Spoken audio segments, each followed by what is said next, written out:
નમસ્કાર મિત્રો, શું તમે પણ ભાષાના ઉમેદવાર છો? શું તમે પણ વિદ્યા સહાયક ભરતીમાં ગુજરાતી, હિન્દી, સંસ્કૃત કે અંગ્રેજી વિષયના ઉમેદવાર છો? અને તમને પણ ક્યાંક ને ક્યાંક કન્ફ્યુઝન થઈ રહી છે કે પ્રોવિઝનલ મેરિટ લિસ્ટ આવ્યું છે તો તમારો નંબર આવશે કે નહીં આવે, કેટલો ફાયદો થશે, શું થશે?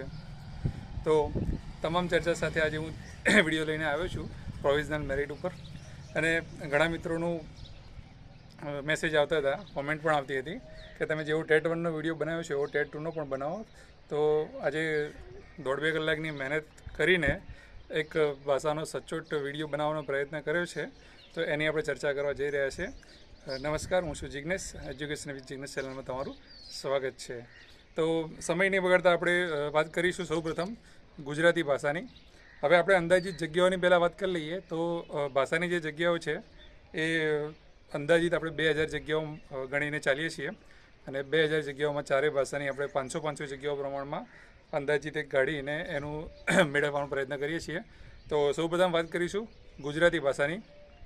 તો ગુજરાતી ભાષામાં સૌથી પહેલાં તો આની અંદર આપણે એ જોવાનું છે કે ક્રમિક ભરતી જે થવાની છે એનો ફાયદો કેટલો થવાનો છે, અને એ ક્રમિક ભરતીમાં કેટલા ઉમેદવારો 9થી 12માં જઈ શકે એવું છે, અને એની અસર ટેટ 2ના મેરિટ ઉપર કેટલી પડવાની છે.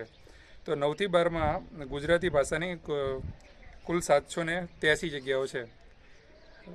સરકારી ગણો, ગ્રાન્ટેડ ગણો, બધું 9, 10, 11, 12માં 783 જગ્યાઓ છે. હવે એમાંથી આપણે ગણીએ, વધારે નથી ગણતા, પણ 6થી 8નું જે મેરિટ લિસ્ટ રહ્યું એમાંથી મિનિમમ 300 જણા ઉપર જાય છે એવું આપણે માની લઈએ છીએ. વધારે ઓછા મિનિમમ આપણે 300 જણા તો ઓછામાં ઓછા ઉપર જાય છે. એ ગણીને આપણે જોવા જઈએ અને ગુજરાતી ભાષાની 500 જગ્યાઓ આપણે ગણીએ તો જે આપણે જનરલ જે મતલબ જે ઓપન કેટેગરી જે કહીએ છીએ એનું જે મેરિટ જે રહ્યું એ મેરિટ નંબર 510 સુધી 67.82 સુધી જનરલ કેટેગરી, ઓપન કેટેગરી ગુજરાતીનું મેરિટ જઈ શકે છે. ત્યારબાદ આપણે વાત કરીશું ઓબીસીની. તો ઓબીસીની 135 જેવી જગ્યાઓ આવવાની શક્યતા છે.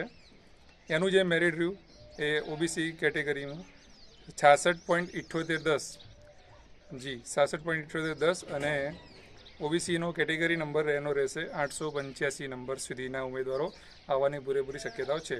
એ જ રીતે એસસીમાં 35 જેવી જગ્યાઓ આવવાની શક્યતા છે, અને મેરિટ રહેશે 66.5694 સુધીના ઉમેદવાર તમામ આવી જવાની શક્યતા છે.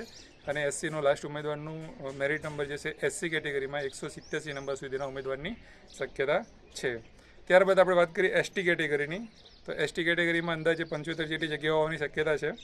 એનું જે મેરિટ રહ્યું એ 65.1018 સુધી રહેવાની શક્યતા છે, અને એસટી કેટેગરીના 95 નંબર સુધીનો ઉમેદવાર એમાં આવવાની પૂરેપૂરી શક્યતા છે. ત્યારબાદ વાત કરીશું ઈડબ્લ્યુએસ કેટેગરીની. તો ઈડબ્લ્યુએસ કેટેગરીમાં 50 જેવી જગ્યાઓ આવવાની શક્યતા છે ગુજરાતીમાં, અને એનું મેરિટ જે રહ્યું એ 66.4603 સુધી રહેવાની શક્યતા છે. ઈડબ્લ્યુએસ કેટેગરીના 254 નંબર સુધીના તમામ ઉમેદવારો આવી જવાની શક્યતા છે હાલના તબક્કે જોતા. આ થઈ ગુજરાતીની વાત. હવે વાત કરીશું હિન્દી વિષયની. તો હિન્દી વિષયમાં 9થી 12માં ટોટલ જગ્યાઓ છે 235 જગ્યાઓમાં 9થી 12માં હિન્દીમાં આવેલી છે. એમાંથી આપણે માની લઈએ કે 150 જેટલા ઉમેદવારો ટેટ 2ના લિસ્ટમાંથી 9થી 12માં જતા રહે, એટલા તો મિનિમમ જશે જ, બરાબર. હવે હિન્દીની પણ આપણે 500 જગ્યાઓ ગણીને ચાલીએ તો, અને ઓપન કેટેગરીની એમાંથી 205 જગ્યાઓ આવવાની શક્યતા છે, અને એનું મેરિટ જે રહ્યું ઓપન કેટેગરીનું એ 65.4525 રહેવાની શક્યતા છે, મેરિટ નંબર 630 સુધી. ઓબીસી કેટેગરીની વાત કરીએ એસસીબીસીમાં 135 જગ્યાઓ છે. હવે એનું મેરિટ જે રહ્યું એ 64.5502. હા, ઓબીસી એસસીબીસી હિન્દીનું મેરિટ 64.5502 રહેવાની શક્યતા છે, મેરિટ નંબર 442 સુધી. SCBC merit number 442. ત્યારબાદ એસસી કેટેગરીની વાત કરીએ હિન્દી વિષયમાં તો 35 આસપાસ જગ્યાઓની શક્યતા છે.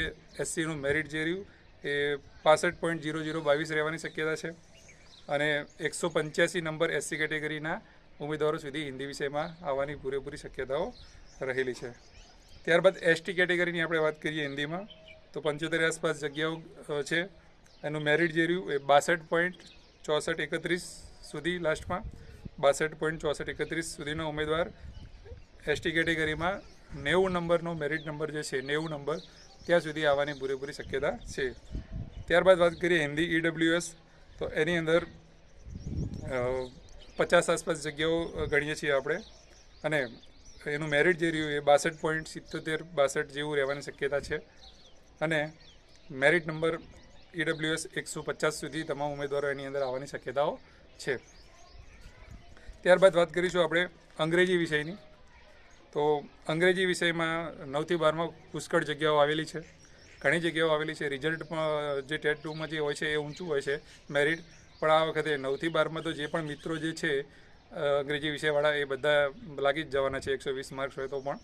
અને છતાં પણ આપણે વાત કરીએ અંગ્રેજી વિષયની, તો એની અંદર 1490 જગ્યાઓ છે અંગ્રેજીની 9, 10, 11, 12માં સરકારી ગ્રાન્ટેડ બધી મળીને કુલ 1490 જગ્યાઓ છે.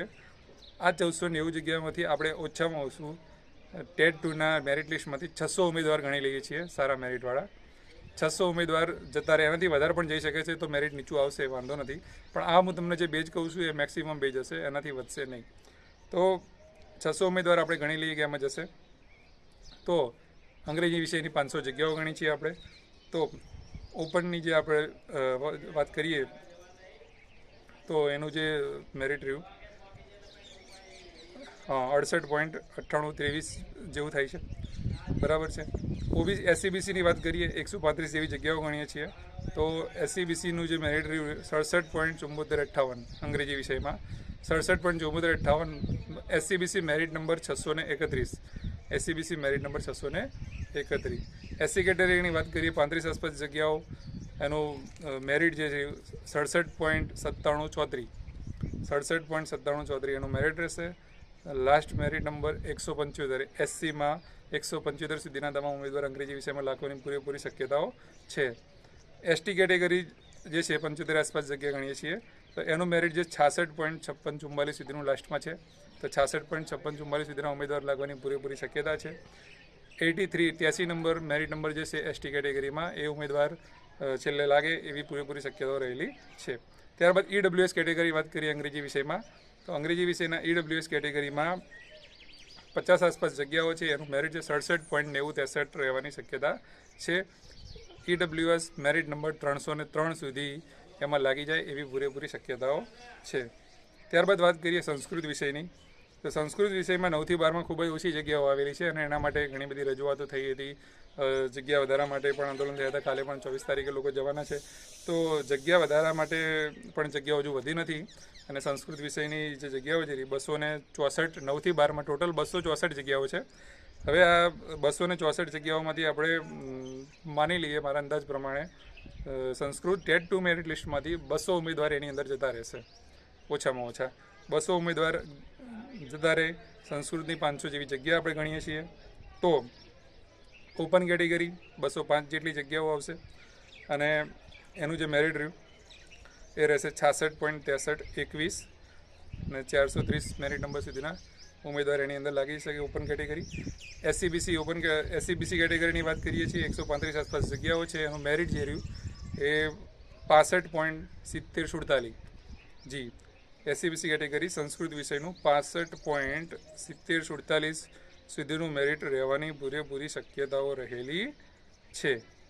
ત્યારબાદ વાત કરીએ SC કેટેગરીની, તો SC કેટેગરીની 35 આસપાસ જગ્યાઓ સંસ્કૃત વિષયમાં, એનું મેરિટ રહેશે 66.1035 મેરિટ નંબર 125 સુધીના તમામ ઉમેદવાર SC વાળા સંસ્કૃતમાં લાગવાની પૂરેપૂરી શક્યતાઓ છે. ત્યારબાદ વાત કરીએ આપણે ST કેટેગરીની 75 આસપાસ જગ્યાઓની, તો એનું સંસ્કૃતમાં જે છે એ 63.83 એટલે 63થી વધારે, તો 63.83 ST કેટેગરીના 81 નંબરના ઉમેદવાર સુધી સંસ્કૃત વિષયમાં લાગવાની પૂરેપૂરી શક્યતાઓ છે. ત્યારબાદ વાત કરીએ આપણે EWS કેટેગરીની, તો EWS કેટેગરીનું જે મેરિટ રહ્યું સંસ્કૃત વિષયમાં એ 66.0872 રહેવાની પૂરેપૂરી શક્યતાઓ છે. અને EWS કેટેગરીનો લાસ્ટમાં લાસ્ટ 235 નંબરનો ઉમેદવાર સંસ્કૃત વિષયમાં લાગી જાય એવી પૂરી શક્યતાઓ છે. તો આ 4 ભાષાઓની મેં અંદાજિત કટ ઓફની વાત કરી, કેટેગરીની વાત કરી, કેટલી જગ્યાઓ આવશે એની વાત કરી. 2000 જગ્યાઓ મેં બેઝિક 2000 જગ્યાઓ લીધી છે, એ 2000 આસપાસ આવવાની છે અને દરેક વિષયની 500 જગ્યા ભાગી અને 500 જગ્યાઓમાંથી કેટેગરીની ટકાવારી પ્રમાણે અંદાજિત કેટલી જગ્યાઓ આવશે એ પ્રમાણે જગ્યાઓ નક્કી કરી અને એમાંથી 9 થી 12માં કેટલા ઉમેદવાર જઈ શકે એવા છે અને જે કેટેગરીનું જે લિસ્ટ રહ્યું એમાંથી જનરલમાં કેટલા ઉમેદવાર જઈ શકે એવા છે. આ બધી બાબતોને મેં ધ્યાનમાં રાખી અને આ એક અંદાજ મેં કાઢ્યો છે અને મને પોતાને લાગે છે કે આ સંતોષકારક છે ખરેખર. હવે એ કેટલું ઇફેક્ટિવ છે આગળના સમયમાં જ ખબર પડશે. હજુ ફાઇનલ મેરિટ લિસ્ટ પણ આવશે. તમે કયા વિષયમાંથી બિલોંગ કરો છો, 4 ભાષામાંથી તમારી કઈ ભાષા છે, તમારું કેટલું મેરિટ છે, તમે કઈ કેટેગરીમાં આવો છો. બીજી પણ એક ઘણી કેટેગરી પીએચ કેટેગરી છે, ફિમેલનું વસ્તુ, એ પણ એની અંદર અસર કરતું હોય છે. તો એ બધી બાબત પણ છે. તો આ જે મેરિટ રહ્યું એનાથી થોડું ઘણું ઓછું રહી શકે છે, બરાબર છે. વધારે જાય એવી કોઈ શક્યતા લાગતી નથી, કેમ કે ભરતી ક્રમિક થાય તો બરાબર. ક્રમિક 9 થી 12 થશે તો આ ચિત્ર રહેશે, પણ જો કદાચ સરકારને એવું લાગે ને 1 થી 8નું પહેલાં કરી દે તો પછી આમાં ચિત્રમાં ફેરફાર થઈ શકે છે, પણ એવું થવાનું નથી. તો 9 થી 12ની ભરતી જ પહેલાં થશે અને આપણે એવું ઈચ્છીએ તો મેરિટ થોડું ડાઉન જાય, બરાબર છે. અંગ્રેજી વિષયમાં તમે જોઈ શકો છો કે આટલા બધા ઉમેદવાર 9 થી 12માં જવાના છતાં પણ 67થી મેરિટ નીચે નહીં ઉતરે, કેમ કે ટેટ 2માં એટલા બધા ઉમેદવારો ઓલરેડી છે એટલા માટે, બરાબર છે. તો હજુ પણ તમને કોઈ પ્રશ્ન હોય તો તમે કોમેન્ટ બોક્સમાં જરૂરથી જણાવી શકો છો. જો તમારો વિષય ગણિત વિજ્ઞાન હોય અને કે સામાજિક વિજ્ઞાન હોય કે અન્ય હોય તો એ વિષયના પણ આપણે એનાલિસિસ કરીને વિડીયો લઈને તમારી સમક્ષ આવવાના છીએ. તમારી ચેનલને સબસ્ક્રાઈબ ના કરી હોય તો સબસ્ક્રાઈબ જરૂરથી કરી લેજો એજ્યુકેશન વિથ જિગ્નેશ ચેનલને. અને આપણા વોટ્સએપ ગ્રુપની લિંક કોમેન્ટમાં આપણે પિન કરી દઈએ છીએ. એ વોટ્સએપ ગ્રુપમાં પણ તમે જોડાઈ જજો. નવા વિડીયો સાથે ફરીથી મળીશું. કોમેન્ટ જરૂરથી કરજો. જય હિન્દ, જય ભારત, થેન્ક યુ.